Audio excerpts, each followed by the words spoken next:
अथ मंत्रपाठः।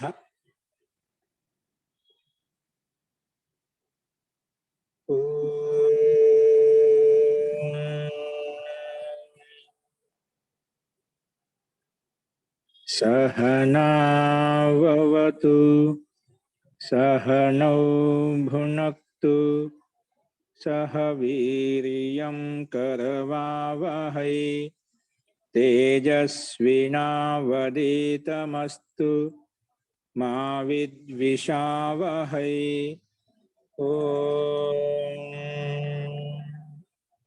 शांति शांति शांति।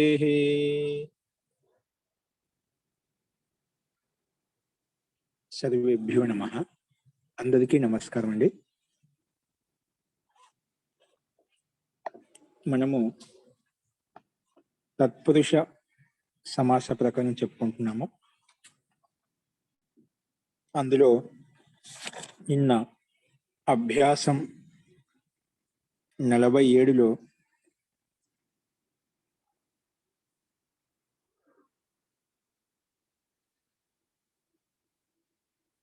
ఏడు సమాసాల గురించి, అంటే ఏడు విభక్తుల్లో ఉండే సమాసం చెప్పుకున్నాం. ద్వితీయ తత్పురుష సమాసము, తృతీయ తత్పురుష సమాసం అంటే ఉంటే చతుర్థి, పంచమి, సప్తమి తత్పురుష సమాసం యొక్క ఉదాహరణలు ఏ విధంగా ఉంటాయి అది నిన్న మనం చూసామండి.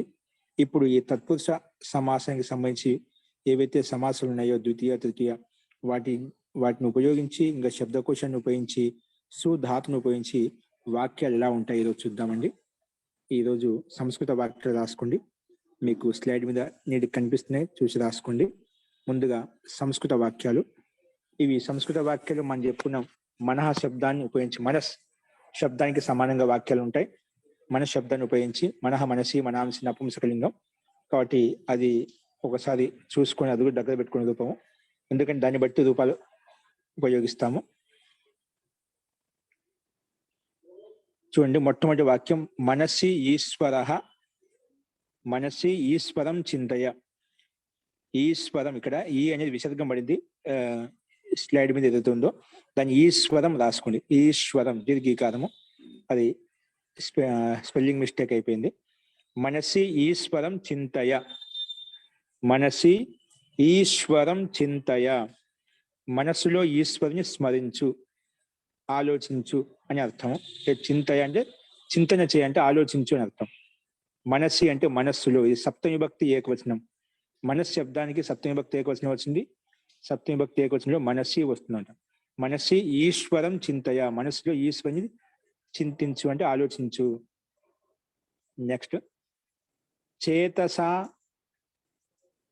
చేతసా రహసి అపి అంహాంసి. అంహాసి. అంహాంసి. అంహాంసి ఏనాంసి వా నా కురు. మనం ముందు చెప్పుకున్నామండి. అంహస్ శబ్దము, ఏనస్ శబ్దం, ఇది రెండు. అంహస్ అంటే, ఏనస్ అంటే పాపము. పాప విషయంలో అంహస్ శబ్దం వచ్చి ఏనస్ శబ్దం సకారం శబ్దం. దానికి బహువచనంలో అంహాంసి, ఏనాంసి, మనః, మనసి, మనాంసి అంటాం కదా. అంహః, అంహసి, అంహాంసి అలాగా రూపం నడుస్తుంది. కాబట్టి చేతస అంటే చిత్తం ద్వారా, రహసి ఏకాంతంలో కూడా. చేతస అంటే చిత్తం ద్వారా, ఏకాంతంలో కూడా. చిత్తం ద్వారా ఏకాంతంలో కూడా. రహస్య అంటే ఏకాంతం, అప్పి అంటే కూడా. చిత్తము ద్వారా ఏకాంతంలో కూడా. అంహాంసి, ఇక్కడ కొంచెం అంహాంసి, ఆ దీర్ఘం అనేది అది హ్రస్వం రాసుకోండి. అంహాంసి. అంహాంసి లేదా వా అంటే లేదా. ఏనాంసి. ఏనాంసి వా. ఏనాంసి వా నా కురు. నా కురు అంటే చిత్తము ద్వారా, అంటే మనసు ద్వారా ఏకాంతంలో కూడా పాపము చేయవద్దు అని అర్థం. అంహాంసి అన్న లేదా పాపాలను చేయవద్దు, బహువచనం ఉంది కదా. పాపాలను చేయవద్దు, పాపాలను చేయవద్దు అంటే ద్వితీయ భక్తి బహువచనం తీసుకోవాలి. అంహాంసి ఏనాంసి వా నా కురు. అంహాంసి అన్న ఏనాంసి అన్న రెండు ఒకటే పర్యాయ శబ్దాలు. కాబట్టి శబ్దభేదం చూపించామంటే అభ్యాసం కోసం రెండు రాసిన ఇక్కడ మనకి ఏదో ఒకటే ఉపయోగిస్తాము. తో చిత్తము ద్వారా మనసులో కూడా సారీ చిత్తం ద్వారా ఏకాంతంలో కూడా పాపాలను చేయవద్దు నాకురు. చాలా మంది ఇప్పుడు పాపాలు మనసులో చేస్తుంటాం కదా, అలాగా పాపాలను రహస్య అంటే ఏకాంతం ఎవరు చూడలేదు అనుకుంటున్నారా అట ఏకాంతంలో ఏ పని చేయకూడదు, తప్పు చేయకూడదు. పాపం నాకురు, పాపాలను చేయవద్దు. చిత్తం ద్వారా ఏకాంతంలో కూడా పాపాలను చేయవద్దు. అస్తు. రక్షాంసి తమసి విచరంతి. రక్షాంసి రక్షాంసి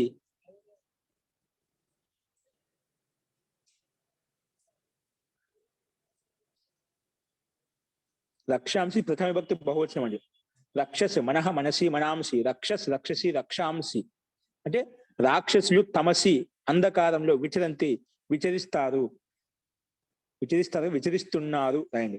వర్తమాన కాలంలో ఉంది కదా, వర్తమాన కాలం భవిష్యత్, వర్తమాన కాలంలో బహువచనం, ప్రథమ పురుషుడు బహువచనం. రాక్షసులు తమసి అంటే అంధకారంలో విచరంతి విచరిస్తున్నారు. రాక్షసులు అంధకారంలో విచరిస్తున్నారు. రాక్షసులు అంధకారంలో విచరిస్తున్నారు. నెక్స్ట్ 4వ వాక్యం. నభసి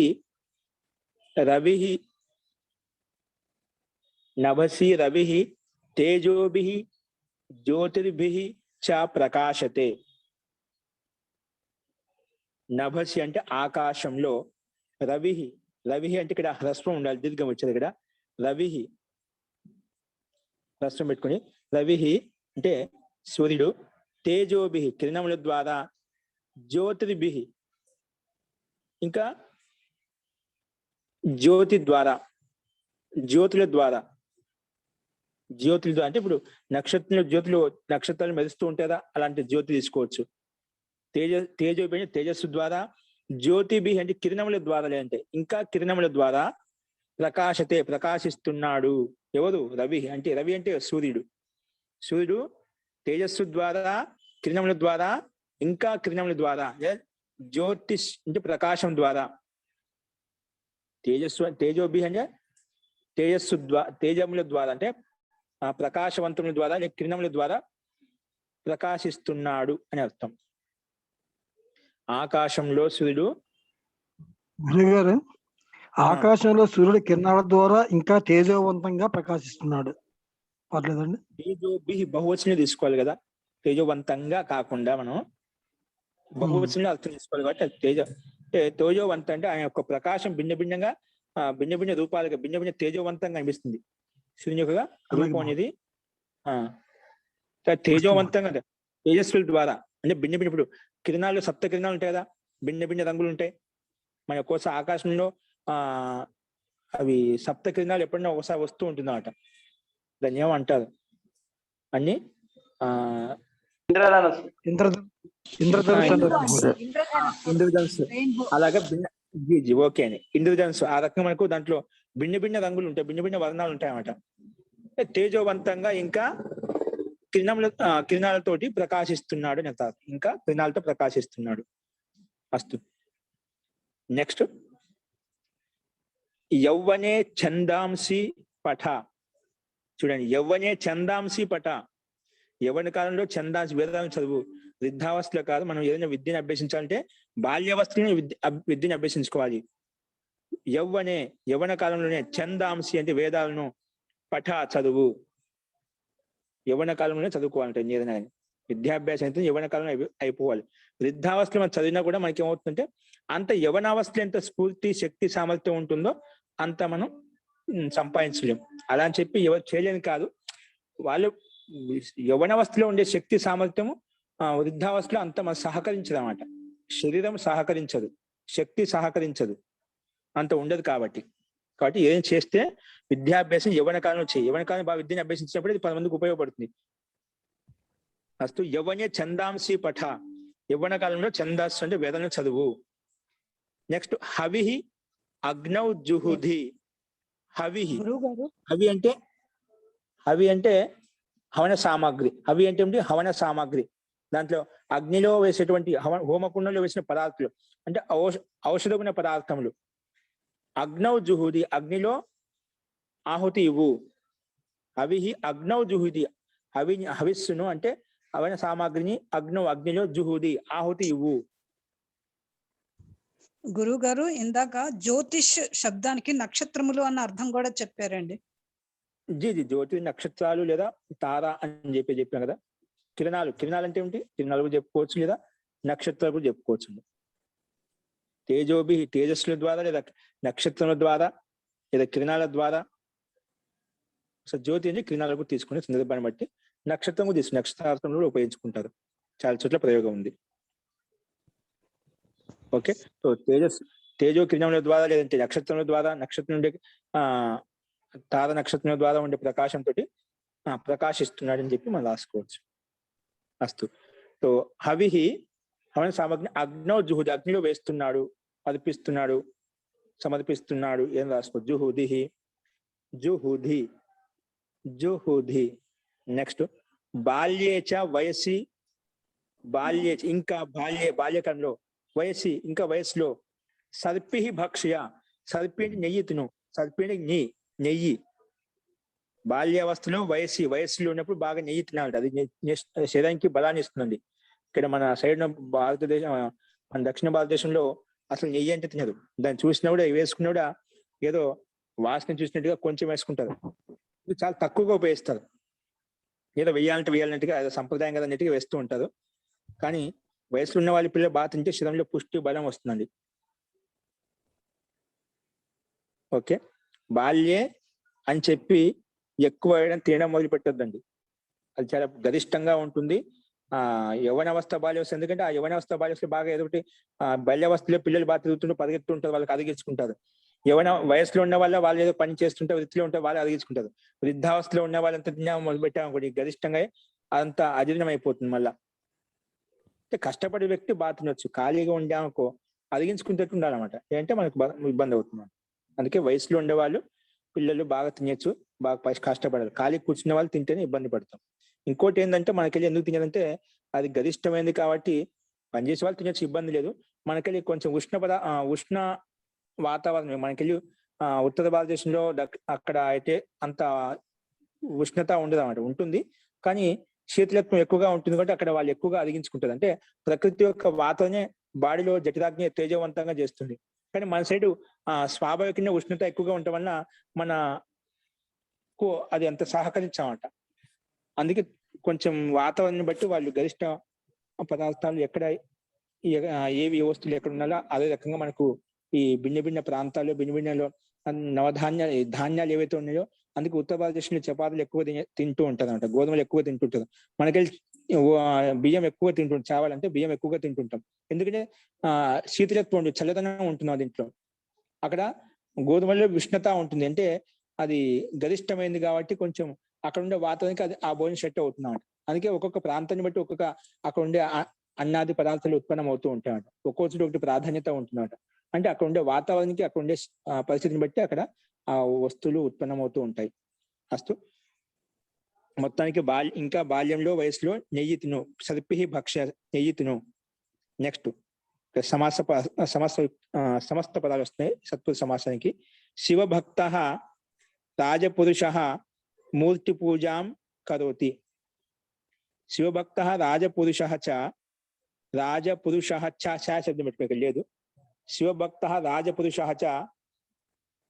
శివభక్త రాజపురుష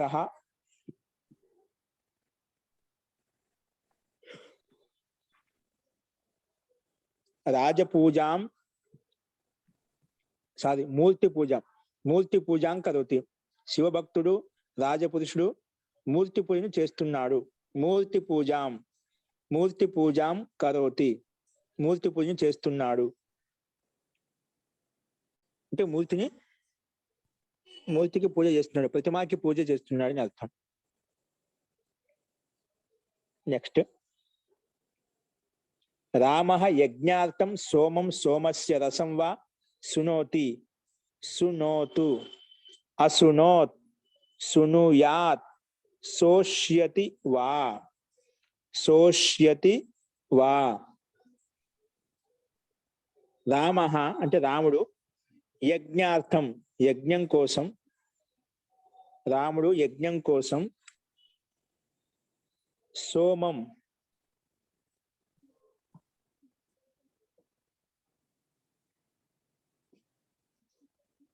సోమ అంటే సోమాన్ని అంటే సోమ రసాన్ని అని అర్థం. దీన్ని ఇంకో రకం చెప్పారు, సోమస్య రసం అని చెప్పి. అది డైరెక్ట్ ద్వితీయ భక్తి ఇచ్చాడు, లేదంటే త్రిజంత యోగంతో మనం షష్ఠి భక్తి ఉపయోగించి రాసుకోవచ్చు. సోమం శృణోతి, రామ యజ్ఞార్థం సోమం శృణోతి, లేదా రామ యజ్ఞార్థం సోమస్య రసం శృణోతి. రాముడు యజ్ఞం కోసం సోమరసం యొక్క రసాన్ని పిండుతున్నాడు. శృణోతి అంటే పిండుతున్నాడు. ఇక్కడ మనకు సూదాత్కి అనేక అర్థాలు చెప్పుకున్నాం. ఒకటి స్నానం చేయడము, స్నానం చేయించడము, రసాన్ని పిండటము అనే అర్థాలు చెప్పుకున్నాము. రసాన్ని పిండటం, ఇక్కడ పిండి అర్థాలు తీసుకుంటాం. రామ యజ్ఞం కోసం, యాగం కోసం సోమాన్ని పిండుతున్నాడు, లేదా సోమరసం యొక్క సోమస్య రసం శృణోతి, సోమలత యొక్క రసాన్ని పిండుతున్నాడు. సోమలత యొక్క రసాన్ని పిండుతున్నాడు.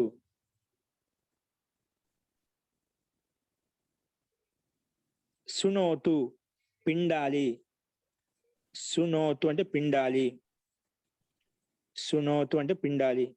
అశృణోత్ పిండాడు, అశృణోత్ అంటే పిండాడు, అశృణోత్ అంటే పిండాడు.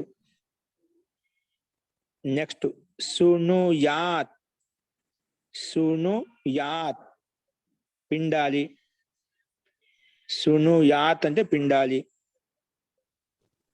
శోష్యతి వా, శోష్యతి వా అంటే పిండుతాడు,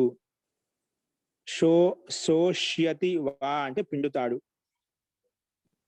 ఓకే, అంటే ఇక్కడ 5 రకాలు చూపించారు. ఇక్కడ రాముడు యజ్ఞం కోసం సోమాన్ని పిండుతున్నాడు, లేదా సోమం యొక్క రసాన్ని పిండుతున్నాడు, అంటే సోమలత యొక్క రసాన్ని పిండుతున్నాడు. వా అని పెట్టారు, ఏదైనా ఒకటి రాసుకోవచ్చు. సోమస్య రసం లేదా సోమం. వా అంటే ఇది లేదా ఇది అని అర్థం. అంటే స్పష్టత కోసం, మనకు ప్రయోగం కోసం, అభ్యాసం కోసం 2 రాసుకున్నాం. కానీ ఎక్కడైనా వాక్యాలు ఇచ్చినా ఏదో ఒకటే ఉపయోగిస్తాం. మస్తు శృణోతు అని చెప్పాం, పిండుతున్నాడు. శృణోతు పిండాలి, లోట్లకారం ఆజ్ఞార్థంలో పిండాలి. అశృణోత్ లంగ్లకారం భూతకాలంలో, అశృణోత్ పిండాడు, సోమరసాన్ని పిండాడు. శృణుయాత్ మళ్ళీ లింగులకారంలో పిండాలి. శోష్యతి వా పిండుతాడు, శోష్యతి వా పిండుతాడు, శోష్యతి వా పిండుతాడు. ఓకే, శోష్యతి వా పిండుతాడు. నెక్స్ట్ అండి,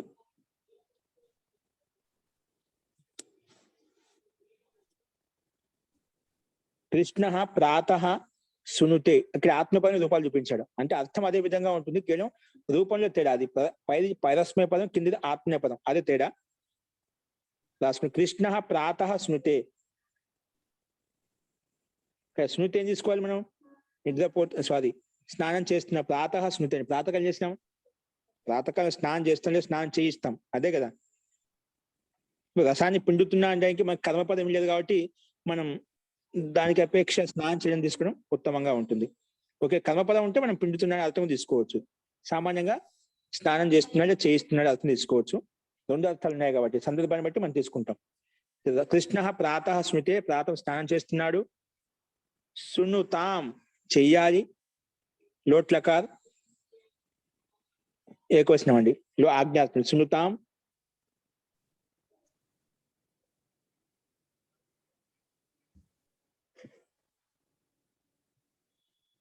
సునుతాం అంటే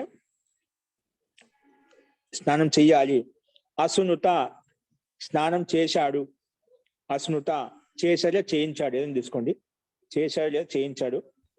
సున్వీత చేయించాలి, సున్వీత సున్వీత సున్విత సున్వీత రావాలి, దీర్ఘం పెట్టండి. సున్వీత, ఇక్కడ సున్విత అనేది హ్రస్వం పడింది, దీర్ఘం రావాలి. సున్వీత సున్వీత దీర్ఘం వస్తుంది ఇక్కడ. చెయ్యాలి, స్నానం చెయ్యాలి. శోష్యతే వా లేదా స్నానం చేస్తాడు, స్నానం చేస్తాడు, స్నానం చేస్తాడు. అస్తు. ఈ మనకు సంస్కృత వాక్యాలని కొన్ని సత్పురుష సమాసం ఉపయోగించి, షష్ఠీ భక్తిని ఉపయోగించి కొన్ని సమస్త పదాలు వచ్చాయి. ముఖ్యంగా సుధాతుని ఉపయోగించి కూడా మనకు వాక్యాలు వచ్చాయి. ఇంకా శబ్దాలను ఉపయోగించి కూడా మనకు వాక్యాలు చూసాము. అంటే మన శబ్దానికి సమానంగా ఉండే రూపాలను ఉపయోగించి కొన్ని భిన్న భిన్న వాక్యాల్లో మనం చూసాము. ఇవి సంస్కృత వాక్యాలు. ఇప్పుడు తెలుగు వాక్యాలు రాసుకోండి. తెలుగు వాక్యాలు. మనసు సత్యం చేత శుద్ధిస్తుంది. మనసు ఎలా శుద్ధిస్తుంది? సత్యేన శుద్ధి. మనసు సత్యం ద్వారా శుద్ధిస్తుంది, శుద్ధపడుతుంది. ఓకేనా? ఇది వాక్యం. దీని సమాధానం వస్తుంది, మనః సత్యేన శుద్ధ్యతి. మనః కథం శుద్ధ్యతి? మనః సత్యేన శుద్ధ్యతి. మనసుకి శుద్ధి ఎలా వస్తుంది? సత్యం చెప్పడం ద్వారానే, సత్యాన్ని పలకడం ద్వారానే మానసిక శుద్ధి కలుగుతుంది. అన్ని ఏ ప్రకారంగా రాలండి. మన మనసుని శుభ్రం చేసుకోవాలి అంటే, ఆ దోషాన్ని తొలగించుకోవాలంటే, మనసుని యొక్క మాలిన్యాన్ని దూరం చేసుకోవాలంటే సత్యం, ఎల్లప్పుడూ సత్యాన్ని పలకాలి, ఎల్లప్పుడూ సత్యాన్ని చెప్పాలి, ఎల్లప్పుడూ సత్యాన్ని వినాలి, ఎల్లప్పుడూ సత్యాన్ని అనుసరించాలి. అలా చేసినప్పుడే ఈ మానసిక శుద్ధి కలుగుతుంది. అందుకే మనః సత్యేన శుద్ధ్యతి. మనః సత్యేన శుద్ధ్యతి. మనః సత్యేన శుద్ధ్యతి. Okay, next.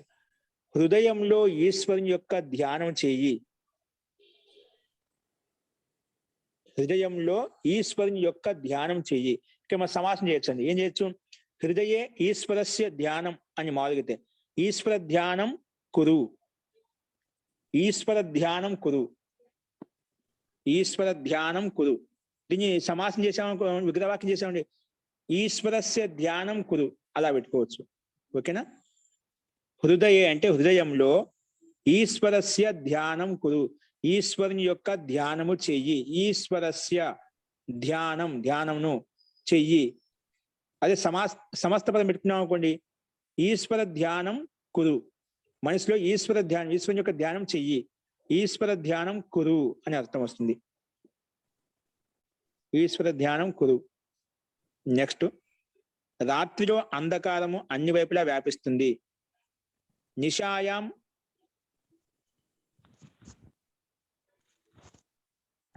నిశాయాం అంటే రాత్రిలో. తమసః, తమసః తమః. నిశాయాం తమః సర్వతః వ్యాప్నోతి. సర్వతః వ్యాప్తి, సర్వతః వ్యాప్నోతి. సర్వతః వ్యాప్నోతి. సర్వతః వ్యాప్నోతి.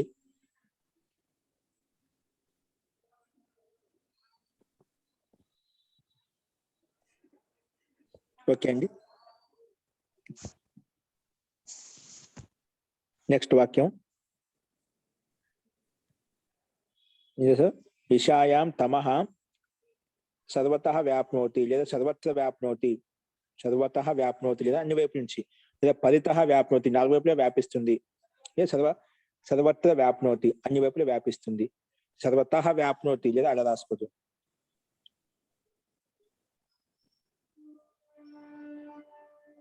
నెక్స్ట్. హృదయంలో పాపాన్ని ఆలోచించవద్దు. హృదయంలో ఏం ఆలోచించకూడదు? పాపాన్ని ఆలోచించవద్దు. చూడండి, హృదయంలో కూడా పాపాన్ని ఆలోచించవద్దు. హృదయే అపి ఏనాంసి మా చింతయ. ఏనాంసి లేదా అంహాంసి. అంహాంసి పాప శబ్దం వచ్చిందా? ఏనాంసి లేదా అంహాంసి. మనసులో కూడా అంటే హృదయంలో కూడా పాపాన్ని ఆలోచించవద్దు. ఏనాంసి లేదా అంహాంసి మా చింతయ. మా చింతయ అంటే ఆలోచించవద్దు, లేదా నా చింతయ, నా చింతయ ఆలోచించవద్దు. గురుగారు ఏనాంసి అంహాంసి అండి. ఏనాంసి లేదా అంహాంసి లేదా రాసుకోవచ్చు. పైన కూడా వచ్చాయి నాకు సంస్కృత వాక్యం తీసుకుని. అంహాంసి లేదా ఏనాంసి. అస్తు. నెక్స్ట్. దుమ్ములో బాలకులు ఆడుకో. మా చింతయ అండి. ఏనాంసి పాపాలను ఆలోచించవద్దు. ఏనాంసి మా చింతయ. ఏనహ అనకూడదా? బహువచనం పెట్టి ఏనాంసి. మనం పాపాలు ఒకే పాపం ఆలోచించి చాలా పాపాలు ఆలోచించిన, పాపాలను ఆలోచించవద్దు బహువచనం చెప్పాను. ఏనా అంటే ఏకవచనం అవుతుంది. పాపం ఆలోచించవద్దు అంతే. పాపం ఏదో ఒకటే. సో ఏకవచనం పెట్టినాకు ఏనమే వస్తుంది. ఏనం కాదు, ఏనహ వస్తుంది. మనహ, మనసి, మనాంసి. ఏనహ, ఏనసి, ఏనాంసి అలా వస్తుంది. ఓకేనా? మనహ వస్తుంది, మనం కాదు. అస్తు. నెక్స్ట్ అండి. దుమ్ములో బాలకులు ఆడుకుంటున్నారు. దుమ్ములో బాలకులు ఆడుకుంటున్నారు. దుమ్మునేమని చెప్పాం? రజస్ చెప్పాం. రజస్ చెప్పారు మహోదయ. రజస్. రజసి. రజసి దుమ్ములో. రజసి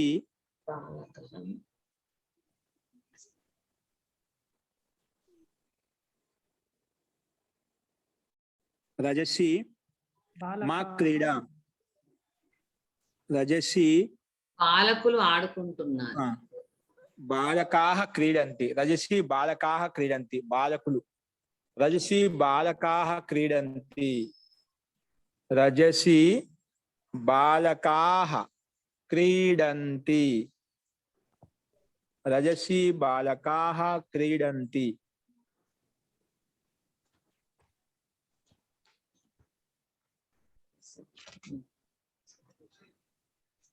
రజసి బాలకాహ క్రీడంతి. ఓకే, నెక్స్ట్ అండి. రజసి బాలకాహ క్రీడంతి. నీ వయసు ఎంత? నీ ఆయువు ఎంత? వయసు అన్న ఆయువు రెండు ఒకటే. వయః కియత్? భవతః వయః కియత్? తవ వయః కియత్? తవ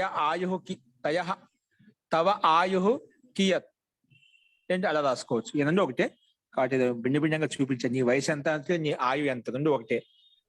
నీ వయసు ఎంత అంటే తవ వయః కియత్ లేదా తవ ఆయుః కియత్. తవ ఆయుః కియత్. గౌరవవాచకంలో భవతః ఆయుః కియత్ వర్తతే లేదా భవతః వయః కియత్ వర్తతే. వయః కియత్ అనే వస్తుందండి లాస్ట్ కి. జీ కియత్ అని వస్తుందండి. ఎంత అంటున్నా కదా, మన సంఖ్య నిర్ధారణ చేయలేదు ఇక్కడ.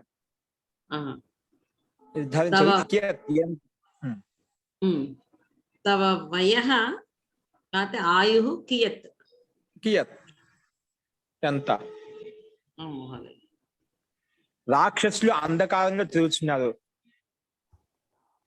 రక్షాంసి తమసి భ్రమంతి లేదా విచరంతి.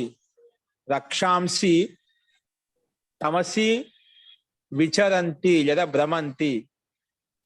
రక్షాంసి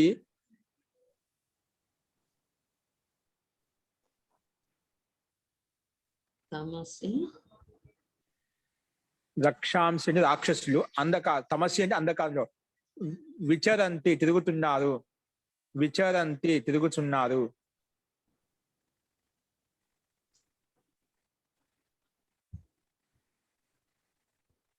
నెక్స్ట్ అండి. బ్రహ్మచారి యొక్క తేజస్సు. నెక్స్ట్ వాక్యం అండి. బ్రహ్మచారి యొక్క ఓజస్సు, సూర్యుని యొక్క తేజస్సు, చంద్రుని యొక్క జ్యోతి, ఇంకా వీరుడి యొక్క తేజస్సు శోభిస్తున్నాయి. రాసుకోండి. బ్రహ్మచారిణః ఓజః. బ్రహ్మచారిణః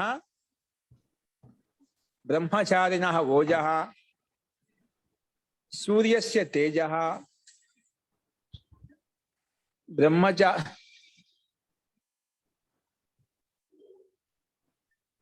సూర్యస్య తేజః. చంద్రస్య జ్యోతిః. వీరస్య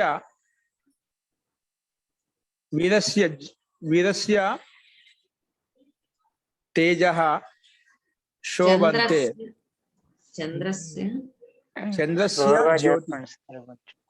చంద్రస్య జ్యోతిః అపి చ వీరస్య వీరుడి యొక్క వీరస్య తైజసః శోభంతే. తేజస్సు. తైజసః శోభంతే. తేజః శోభంతే. తేజః శోభంతే ఇలా రాసుకోవచ్చు. తేజః శోభంతే. ఇవన్నీ విగ్రహవాక్యం చెప్పుకో. సమస్త పదం రాసుకోవాల్సింది. సో బ్రహ్మచారి ఓజః, సూర్య తేజః, చంద్ర జ్యోతిః, వీర తేజః శోభంతే. డైరెక్ట్ విగ్రహ సమస్త పదం కూడా రాసేసుకోవచ్చు. సమస్త పదం రాసేసుకోవచ్చు. అక్కడ అట్లా డైరెక్ట్ శబ్దాలు కూడా ఉంటాయి మనకు. ఓకేనా? అలాగే రాసి గురుగారు అపిచ్చ అంటే కూడా అనండి, అపిచ్చ అంటే కూడా అని అర్థం వస్తుంది.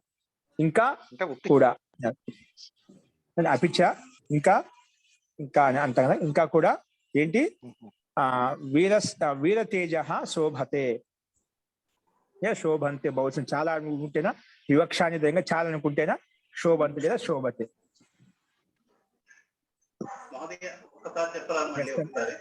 నెక్స్ట్ అండి, వేదం యొక్క ఛందస్సును ప్రతిరోజు చదువు. ఇంకా అగ్నిలో హవి మరియు నెయ్యి వేయి. వేదస్య ఛందః ప్రతిదినం పఠ. వేద ఛందస్ శబ్దం వచ్చింది కదా మనకు. ఛందస్ శబ్దం ఛందాంసి ఛందాంసి రాయండి అప్పుడు వేదాలను. వేదస్య ఛందాంసి, వేదస్య ఛంద అంటే వేదం ఛందస్సులను, దాంట్లో నుండి శాఖలను. వేదస్య ఛందాంసి, వేదస్య ఛందాంసి ప్రతిదినం పఠ. వేదస్య ఛందాంసి ప్రతిదినం పఠ. ప్రతిదినం పఠ.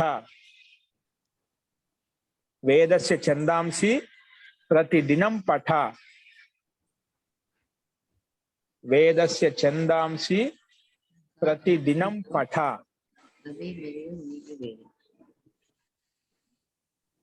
ప్రతిదినం పఠ. అపిచ అగ్నౌ జుహూది. అగ్నౌ జుహూది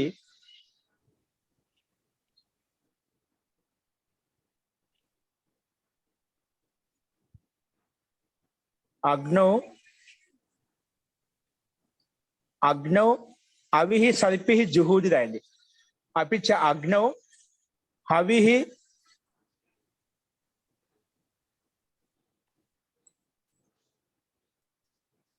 హవిహి సర్పిహి జుహూది.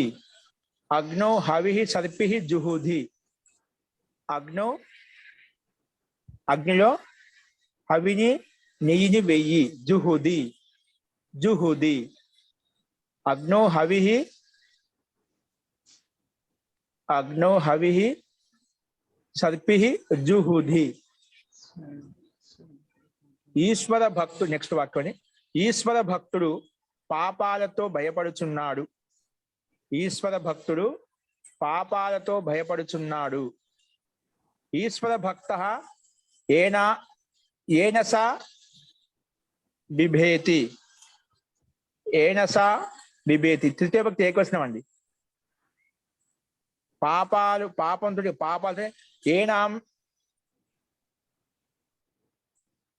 ఈశ్వర భక్త ఏనోభిః ఏనోభిః లేదా అహోభిః. గురువారు ఇక్కడ విభేతి వచ్చినప్పుడు పంచమీ విభక్తి రాయక్కర్లేదండి. ఏంటండి విభేతి అని వచ్చినప్పుడు పంచమీ విభక్తి రాయక్కర్లేదా? ఈశ్వర భక్త పాపాలతో విభేదన. ఎవరిని చూసి భయపడుతున్నాడో అక్కడ నియమానుసారంగా రాసుకోవచ్చు. అది పాపేభ్య బిభేతి. ఓకేనా? ఇక్కడ ఏమొస్తుంది మనకు? మనః మనోభ్యాం మనోభ్య రాసుకోవచ్చు మన నియమానుసారంగా. సామాన్యంగా మనకు తృతీయ భక్తి రాసుకోవచ్చు. పాపాలతోటి భయపడుతున్నాడు. అవి పాపాలతోటి భయపడే పాప కారణం కాదు, అది సాధారణంగా తృతీయ భక్తి ఎప్పుడు సాధారణంగా ఉంటుంది. కాబట్టి ఇక్కడ మనకు దాని వల్ల భయం కలుగుతుంది అంటే వాటి కారణం అట నిమిత్తంలో ఇక్కడ పంచమీ భక్తిని ఉపయోగిద్దాం. సో ఈశ్వర భక్త పాపేభ్య బిభేతి లేదా మనః మనోభ్యాం మనోభ్య ఏనోభ్య లేదా అహోభ్య. ఏనోభ్య లేదా అహోభ్య. ఏనాంసి అంహాంసి అని చెప్పిన కదా. పంచమీ భక్తి బహువచనంలోకి వచ్చేసరికి ఏనోభ్య లేదా అహోభ్య అలా వస్తుంది. ఏనోభ్య లేదా అహోభ్య. ఏనోభ్య లేదా అహోభ్య. ఓకే. ఈశ్వర భక్త ఏనోభ్య లేదా అహోభ్య వా బిభేతి బిభేతి. దీన్ని విగ్రహవాక్యం చెప్పుకున్నాం. ఈశ్వరస్య భక్త రాసుకోవచ్చు. ఈశ్వరస్య భక్త ఈజ్ ఈక్వల్ టు ఈశ్వర భక్త. అలా విగ్రహవాక్యంతో రాసుకోవచ్చు, లేదా ఈశ్వర భక్త డైరెక్ట్ గా రాసుకోవచ్చు. అస్తు. నెక్స్ట్ అండి,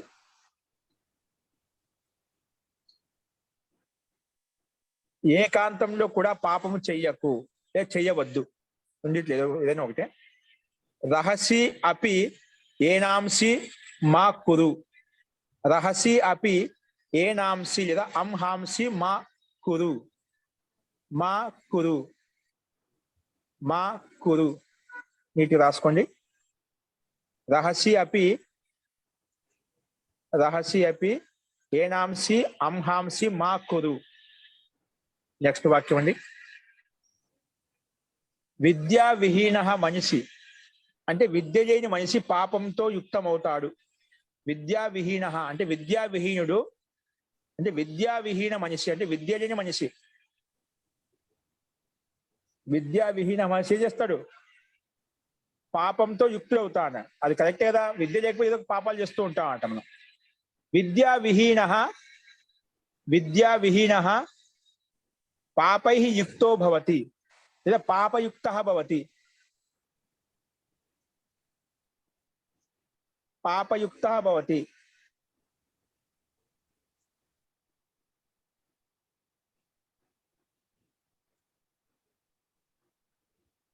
పాపయుక్త భవతి.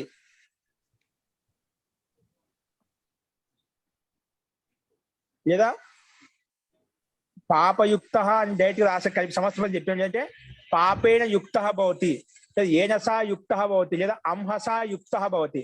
అలా తృతీయ భక్తి పెట్టుకోవచ్చు. ఇక్కడ నిమిత్తం అన్నమాట, ఇక్కడ కారణం. అది సాధనంగా పడుతుంది అన్నమాట. పాపయుక్త భవతి లేదా ఏన అంహసా యుక్తో భవతి లేదా ఏనసా యుక్తో భవతి. అలాగే రాసుకోవచ్చు. అస్తు. విద్యా విహీన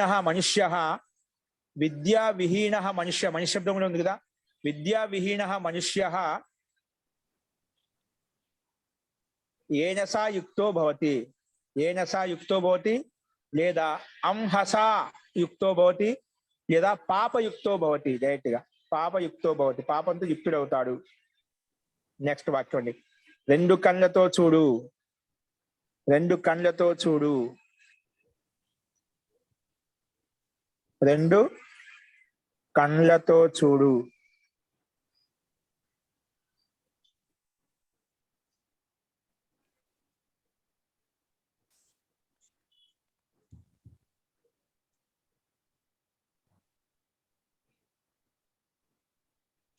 గురుగారు చక్షుషో చెప్పు సరిపోతుంది కదండి. చక్షుష్ ఇక్కడ రాలేదు మనకు. దీంట్లో లేదండి. ఇంకా ముందు అభ్యాసం చక్షుష్ వచ్చింది కదండి.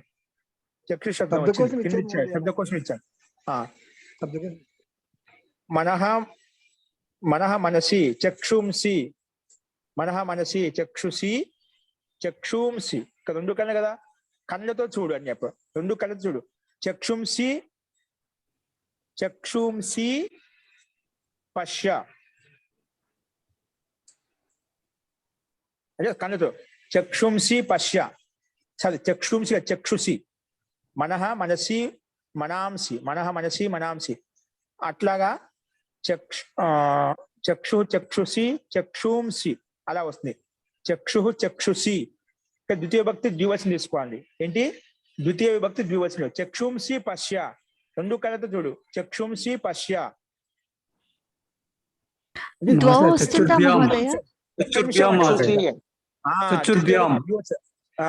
ద్వితీయ భక్తి ద్వివచనం కాదు, తృతీయ భక్తి ద్వివచనం. మనసా మనోభ్యాం చక్షుభ్యాం సంధి అయిపోయి చక్షుర్భ్యాం అయిపోతుంది. చక్షుష్భ్యాం కాకుండా సకాయం రుక్తం చేసుకుంటే చక్షుర్భ్యాం రాసుకుంటాం. చక్షుష్భ్యాం కాకుండా చక్షుర్భ్యాం, చక్షుర్భ్యాం, చక్షుర్భ్యాం.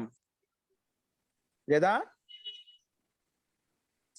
రెండు కళ్ళతో చూడు. చక్షుర్భ్యాం పశ్య, చక్షుర్భ్యాం పశ్య. ఇక్కడ సాధనంగా ఉపయోగపడుతుంది. సాధనం కాబట్టి ద్వితీయ భక్తి ద్వివచనం పెట్టుకున్నాం. నెక్స్ట్, రాజపురుషుడు ధనస్సు ఎత్తుతున్నాడు మరియు రాక్షసులను చంపుతున్నాడు, ఇంకా వధిస్తున్నాడు. రాజపురుష అంటే రాజు యొక్క కర్మచారి, ఇక సమస్త పదం లేదా రాజ్ఞ పురుష అని రాసుకోవచ్చు విగ్రహవాక్యంలో. రాజ్ఞ పురుషుని రాజు యొక్క కుమారుడు, లేదా రాజపురుష డైరెక్ట్ రాసుకోవచ్చు సమాసయుక్త పదం సమస్త పదం. రాజపురుష అంటే రాజకుమారుడు, రాజకుమారుడు తీసుకోవచ్చు, లేదా రాజ పురుషు రాజ కర్మచారి తీసుకోవచ్చు. సో కర్మచారి తీసుకుంటాం ఇక్కడ. రాజపురుష అంటే రాజకర్మచారి ధనుస్సును ఎత్తుతున్నాడు, లేదా పురుషుడు సందర్భం బట్టి పురుష అంటే పుత్రుని కూడా తీసుకోవచ్చు అని సందర్భం బట్టి. రాజపురుషుడు ధనస్సును ఎత్తుతున్నాడు. ధను ఉత్తాపయతి, ఉత్థాపయతి రక్షాంసి హంతి, రక్షాంసి చ హంతి, రక్షాంసి చ హంతి. ఇక్కడ చంపుతున్నాడని వధిస్తున్న రెండు ఒకటండి. రక్షాంసి హంతి. గురుగారు మళ్ళీ ఒకసారి చెప్తారా గురుగారు? రాజపురుష ధను ఉత్థాపయతి, ధను ఉత్థాపయతి అంటే ఎత్తుతున్నాడు. ఉత్థాపయతి, రాజపురుష ధను ఉత్థాపయతి రక్షాంసి హంతి, రక్షాంసి హంతి. రక్షాంశిచ్చ అన్నారు. ఏంటండి? రక్షాంసి చ ఇంకా రక్షాంసి చ హంతి అంటే చంపుతున్నాడు, హనం చేస్తున్నాడు, చంపుతున్నాడు, హనం చేస్తున్నాడు. లేదా వధిస్తున్న వధ్యతే, వధ చేస్తున్నాడు, అలా రాసుకో వధ్యతే. రక్షాంశ వధ్యతే, ఇంకో దాంతో రాసుకోవాలనుకున్నా వధిస్తున్నాడు కదా అంటే ఇవన్నీ దాంట్లో వచ్చేస్తాయి. వధ్యతే రాసుకోవచ్చు, వధ్యతే ఆత్మీయపదంలో. రక్షాంసి వధ్యతే. ఓకే, నెక్స్ట్ అండి. విష్ణు భక్త మూర్తి పూజాం కరోతి, విగ్రహ ఆరాధనాం విగ్రహారాధనం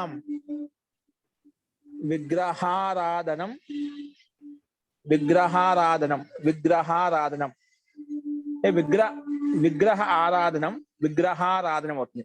విగ్రహస్య ఆరాధనం, ఇది షష్ఠి భక్తి అండి. ఇక్కడ విగ్రహస్య అంటే మూర్తియస్య ఆరాధన అంటే ఆరాధిస్తున్నాడు. విగ్రహస్య ఆరాధనం విగ్రహారాధనం సమస్త పదంలో. విగ్రహస్య ఆరాధనం విగ్రహారాధన అంటే విగ్రహం యొక్క ఆరాధన చేస్తున్నాడు, అందుకే సమస్త పదం పెట్టాను. విగ్రహారాధనం కరోతి, విష్ణు భక్త విగ్రహారాధనం కరోతి. విష్ణు భక్త సమాసం కాకుండా సమస్త పదం కాకుండా విగ్రహవాక్యం పెట్టుకోవచ్చు. విష్ణో భక్త విష్ణు భక్త విగ్రహారాధనం లేదా విగ్రహస్య ఆరాధనం. విష్ణో భక్త విగ్రహస్య ఆరాధనం కరోతి. విగ్రహస్య లేదా విగ్రహం యొక్క విగ్రహస్య ఆరాధనం కరోతి అంటే ఆరాధన చేస్తున్నాడు. నెక్స్ట్, అతడు రసం పిండుతున్నాడు. ఇక్కడ సూదాత్మ ఉపయోగించారు వాక్యాలు. అతడు రసాన్ని పిండుతున్నాడు. సహా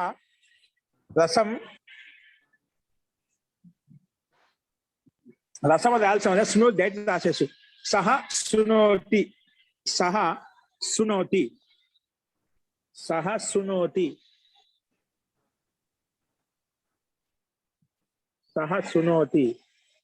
నెక్స్ట్ అండి.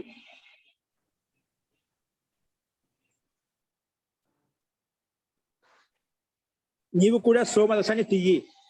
త్వమపి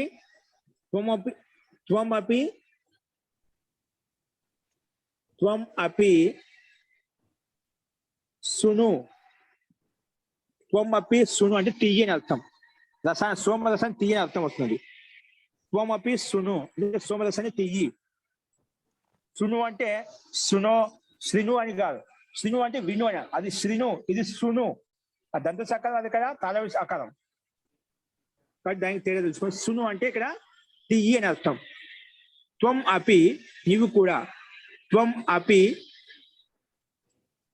అపి గురుగారు మధ్యం పురుషులో సునియాహ ఇచ్చాడు కదా. ఏంటండి? సునియాహ సునియాతం సునియాత. అది లింగి లకారం రాసుకోవచ్చు. మీరు చెప్పి లింగి లకారం, నేను చెప్పింది లోట్ లకారం. అది కూడా రాసుకోవచ్చు. సును లేదా సునుయాహ. సును లోట్ లకారం మధ్యములు చేకవచ్చినము, మీరు చెప్పిన లింగి లకారం మధ్యములు చేకవచ్చినాము. అది లోటు లింగి లకారం రెండింటికి అర్థం ఒకే విధంగా ఉంటుంది కదా, కాబట్టి ఏదైనా రాసుకోవచ్చు. రెండు రాసుకోండి కావాలంటే. త్వమపి సునుయాహ లేదా సును. సునుయాహ లింగి లకారం మధ్యములు చేకవచ్చినాం, సునది లోట్ లకారం మధ్యములు చేకవచ్చినాం. అస్తు. నెక్స్ట్ అండి, నన్ను సోమరసాన్ని తీయమంటావా? అహం సునోమి, సునవాణి, అహం సునవాణి అంటే సోమరసం తీయమంటావని అర్థం వస్తుందన్నమాట. అహం సునవాణి అహం సునవాణి అహం సునవాణి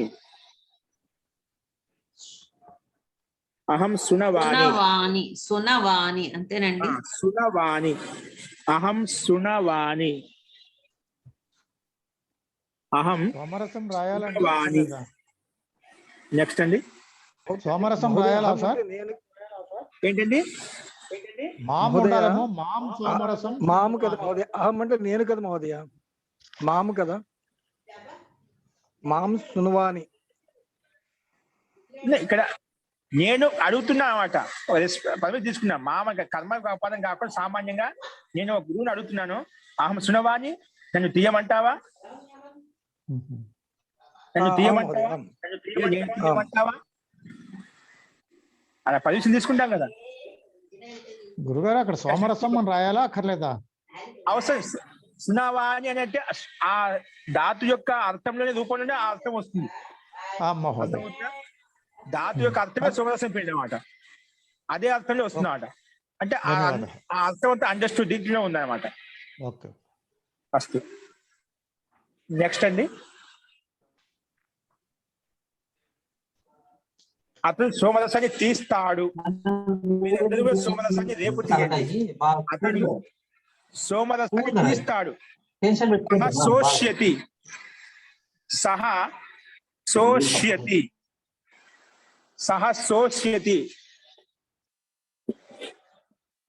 సోష్యతి అంటే అతను సోమరసాన్ని పిండుతాడు అని అర్థం. పిండుతాడు భవిష్యత్ కాలంలో. సహ సోష్యతి,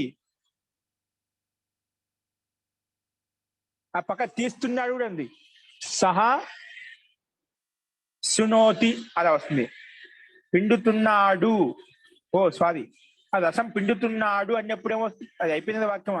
సోమరసాన్ని తీస్తాడు భవిష్యత్ కాలంలో. అతడు సహ సోష్యతి తీస్తాడు. యూయం సోష్యత, యూయం స్వహ, యూయం స్వహ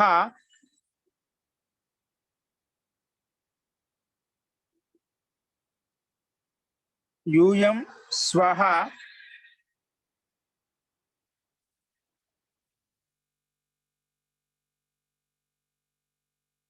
సోతాస్థ, సోతారౌ సోతారః. రేపు అంటున్నాం కదా, రేపు ఎల్లుండి జరగబోయే భవిష్యత్ కాలం చెప్పేటప్పుడు లుట్టు లకారం ఉపయోగించాలి. ఏ లకారము? లుట్టు లకారం. ఈ రోజు భవిష్యత్ కాలం అయితే లిట్టు లకారం ఉపయోగిస్తాం. కానీ ఇది రేపు అంటున్నా కదా, స్వహ అంటున్నాం ఇక్కడ. మీరందరూ అంటే యూయం సోతాస్థ, యూయం సోతాస్థ, త్వం యువాం యూయం, త్వం సోతాసి, యువాం సోతాస్థః, యూయం సోతాస్థ. మీరందరూ సోమరసాన్ని తీయండి. యూయం ఎక్కువ వేడి చేసుకోవద్దు.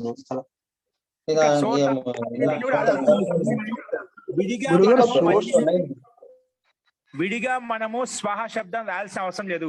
రూపాన్ని బట్టేది లుట్ లకారాన్ని ఉపయోగించాం కాబట్టి దాన్ని బట్టి మనము డైరెక్ట్ రాసేసుకోవచ్చు. కానీ స్పష్టత కోసం చాలా మందికి స్వహ అని పెట్టుకుంటామండి. స్పష్టత కోసం. మీ రామకృష్ణ సోష్యత సరిపోతుంది కదా మహోదయ. సోష్యత, దీర్ఘం లేదు. ఒక్క నిమిషం, ఆత్మీయపదం కదా ఇది. నేను పరిశ్రమ పదాలు చెప్తున్నాను. సోతారౌ సోతారః, సోతాసి సోతాస్థః సోతాస్థ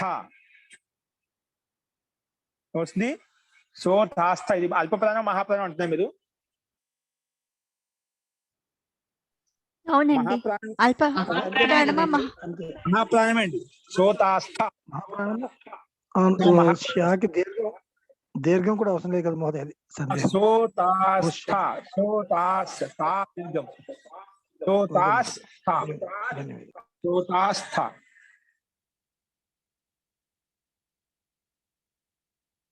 ఓకే అండి. నెక్స్ట్ చూడండి, నెక్స్ట్ వాక్యం చూసుకోండి.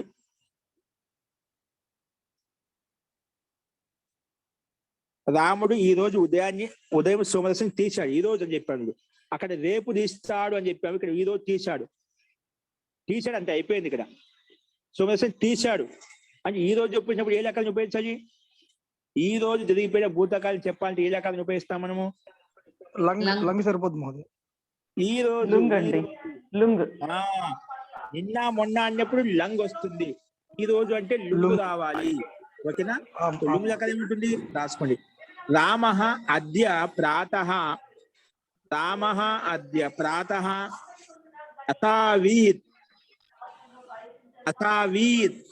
అసావీత్ అంటే రసం పిండి అర్థం అవుతుంది. స్పష్టత కోసం సోమరసం అసావీత్ కలపదము పెట్టుకోవచ్చు, కానీ అవసరం అదే అర్థం కాబట్టి ఇది చెప్పలేదు. చెప్పినా నాకు అర్థం లేదు. మనం సోమరసం శబ్దాన్నిట్లో యాడ్ చేసుకోవచ్చు.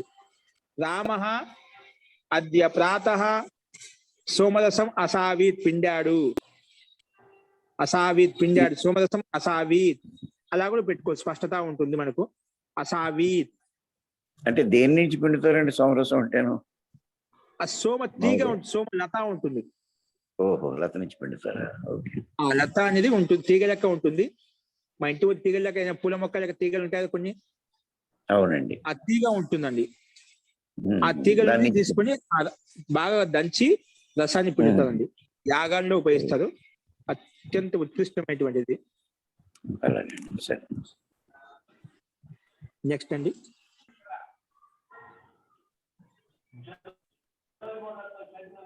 మన మందిరము సోమ రసాన్ని తాగి ఉంటే ఆరోగ్యంగా ఉండే వాళ్ళము. హేతు భవిష్యత్తు కనిపిస్తుంది. మన మందిరము సోమరసాన్ని త్రాగి ఉంటే వయం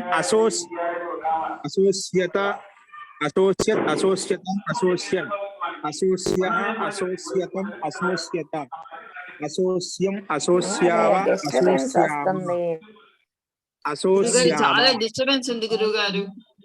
మ్యూట్ చేయండి. అసోస్యామ. ఓకే అండి, రాసుకోండి ఇక్కడ.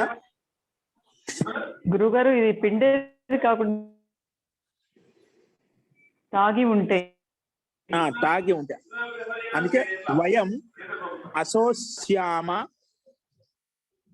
అసోస్యామ వయం అసోస్యం. వయం సోమరసం అసోస్యం రాయండి. వయం సోమరసం అసోస్యం.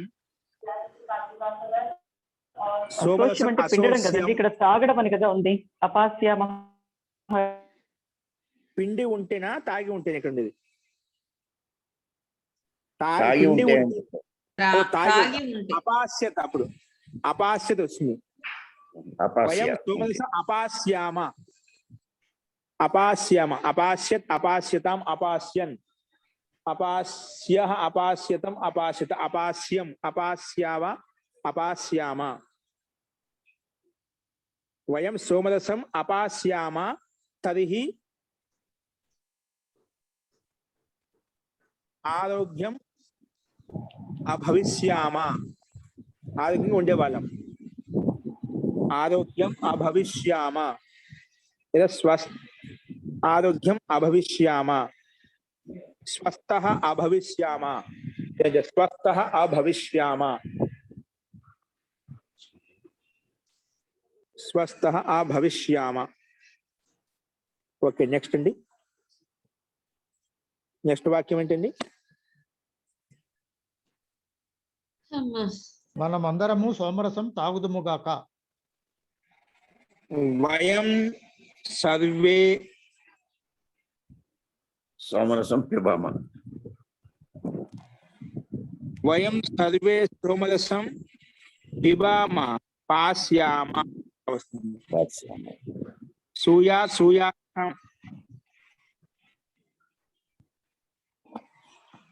తాగుదుమగాక కదా, పాస్యామ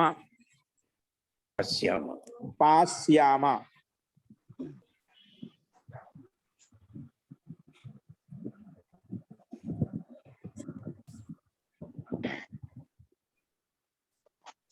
పాదాతు అండి. పేయాస్తం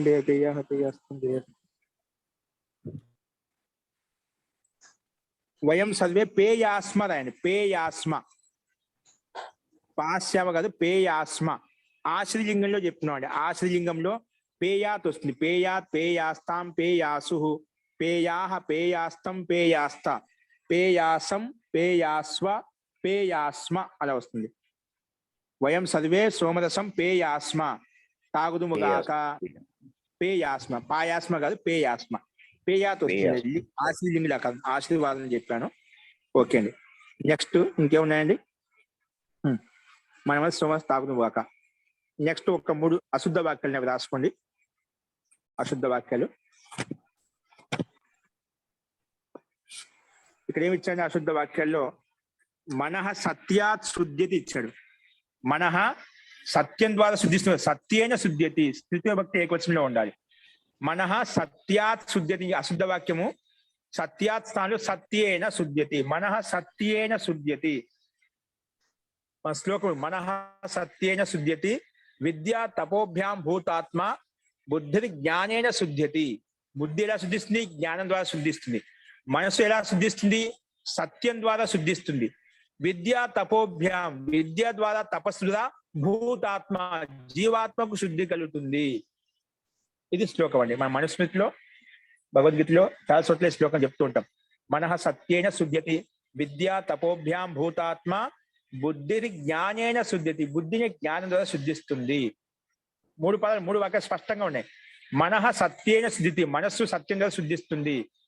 విద్యా తపోభ్యాం భూతాత్మ, విద్యా ద్వారా, తపోభ్యాం తపస్సు ద్వారా, భూతాత్మ అంటే ఈ మన జీవాత్మ శుద్ధిస్తుంది.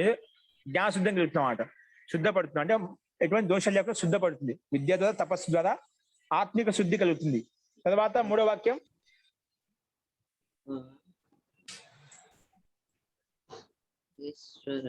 జ్ఞానేన విద్యా తపోభ్యాం భూతాత్మ బుద్ధి, బుద్ధి జ్ఞానేన శుద్ధి. బుద్ధి అనేది ఎప్పుడు ఎలా శుద్ధి? జ్ఞానం ద్వారా. ఎంత జ్ఞానం సంపాదించుకుంటే అంత బుద్ధికి నైపుణ్యం వస్తుందన్నమాట. అంత జ్ఞాన శుద్ధి కలుగుతుందన్నమాట. అందుకే బుద్ధికి పరిశుద్ధత ఎలా కొడుతుంది? జ్ఞానం ద్వారా పరిశుద్ధి కలుగుతుంది.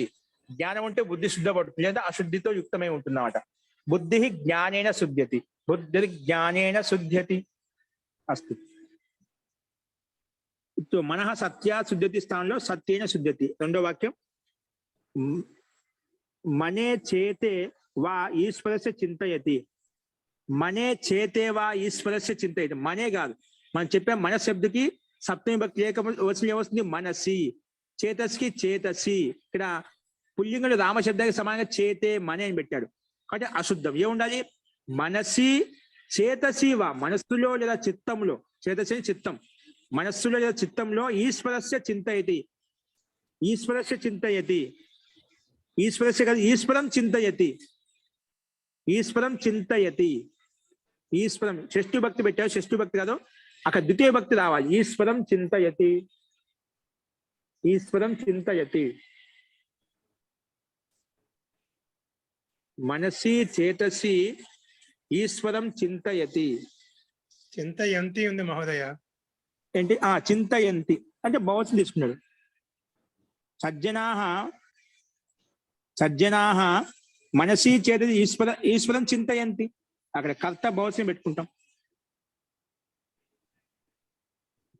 సజ్జనాహ సజ్జన పుత్రులు, లేదా బాలకాహ, లేదా యోగినః ఏదైనా పెట్టుకోవచ్చు. సో ఇక్కడ ఈశ్వరం రావాలి. నెక్స్ట్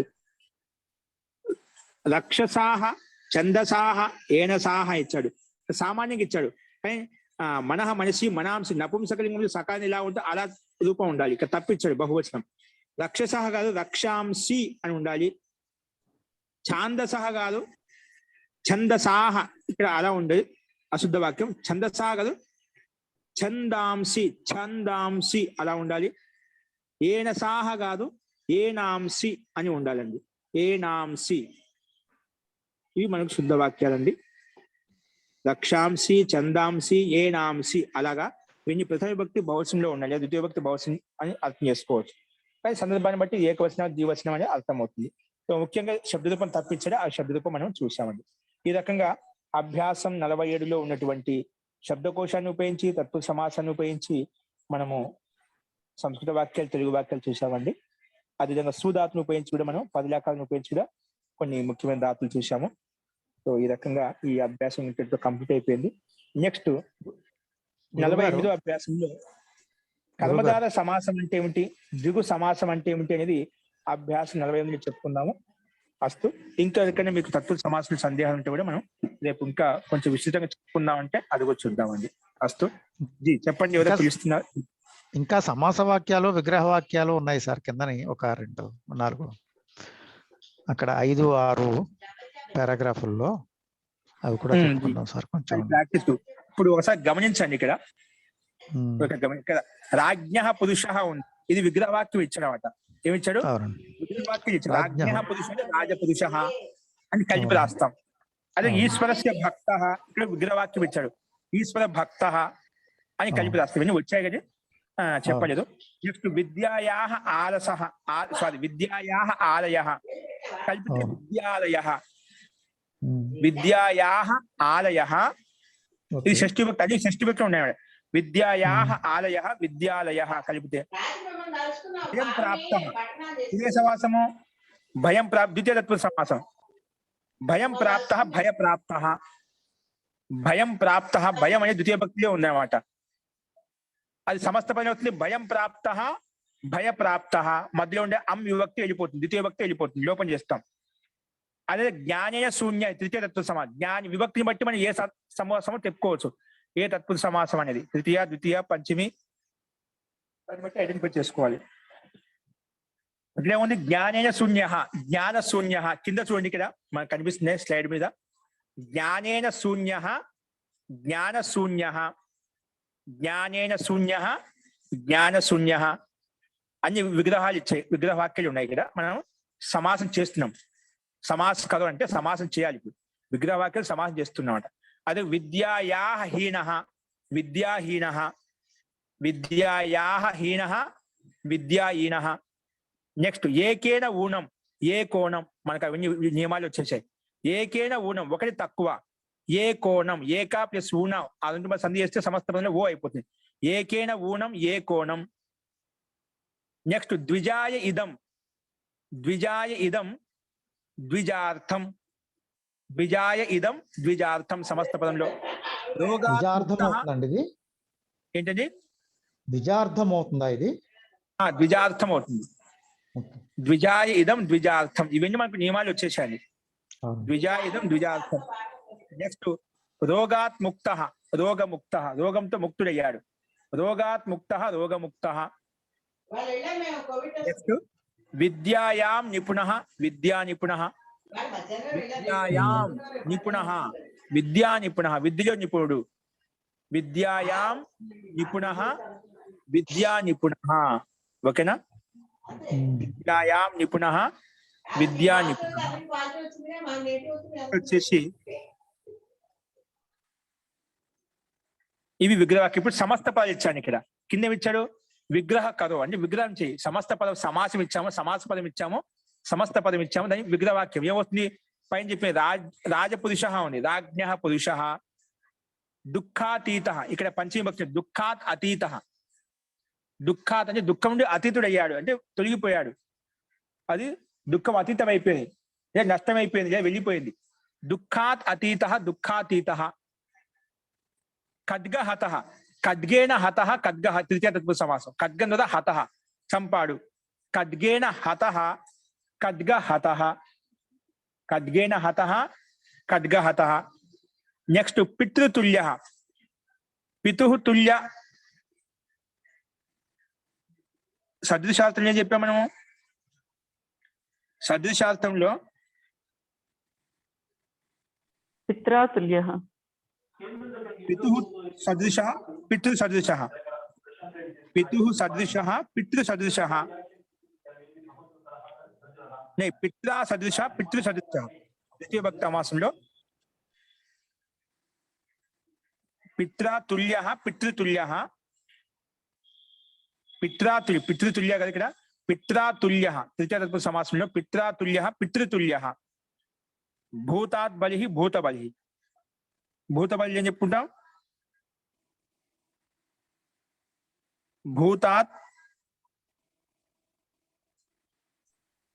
భూతాత్ బలి వస్తే భూతాయ బలి భూతం అంటే పంచభూతుల ప్రాణుల కోసం కొదుకుకై భూతాయ బలి భూత బలి ఓకేనా సో భూతాయ బలి భూత బలి అంటే భూతంలో అంటే పంచభూతాల్లో ఉన్నట్టు ప్రాణులు ఏవైతున్నాయో వాటి కోసం బలి ఇస్తున్నాం బలి అంటే అన్నం ఏదైనా మనం చేసిన వండినట్టు పదార్థం ఏదైతుందో దాన్ని బలి అంటే ఆ పశు పక్షులు క్రిమి కీటకాలు కూడా తినడం కోసం బలి ఇస్తుందని బలి అన్నం అంటే భక్ష్య పదార్థం అయినా కానీ దాన్ని భూతాయ బలి భూత బలి ఇది చతుర్థి తత్పురుష సమాసం నెక్స్ట్ వృక్షాత్ పతిత వృక్ష పతిత ఇది పంచమి తత్పురుష సమాసం వృక్ష పతిత అంటే వృక్షాత్ పతిత వృక్షం నుండి కింద పడ్డాడు వృక్షాత్ పతిత వృక్ష పతిత నెక్స్ట్ యుద్ధ నిపుణ ఈ సమాసం యుద్ధే నిపుణ ఇవన్నీ కూడా చూసాం యుద్ధే నిపుణ యుద్ధ నిపుణ యుద్ధ నిపుణ సమస్త పదం ఇచ్చాడు విగ్రహవాక్యంలో యుద్ధే నిపుణ యుద్ధే నిపుణ అలాగే జలమగ్న ఇచ్చాడు జలే మగ్న జలమగ్న జలే మగ్న జలమగ్న ఓకేనా ఇవన్నీ కూడా మనం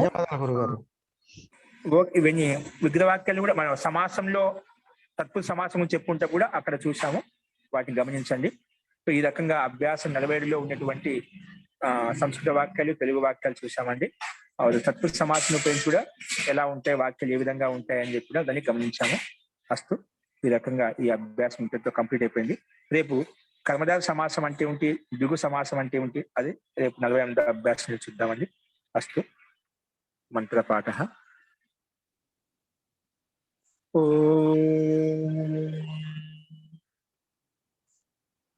सर्वे भवन्तु सुखिनः सर्वे सन्तु निरामयाः सर्वे भद्राणि पश्यन्तु मा कश्चित् दुःखभाग् भवेत् ॐ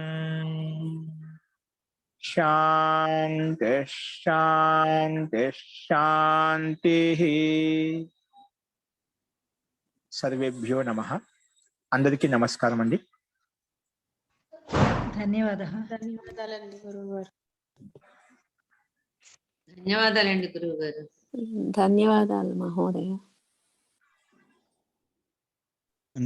ధన్యవాదాలు మహోదయ నమో నమః ధన్యవాదాలు మహోదయ గారు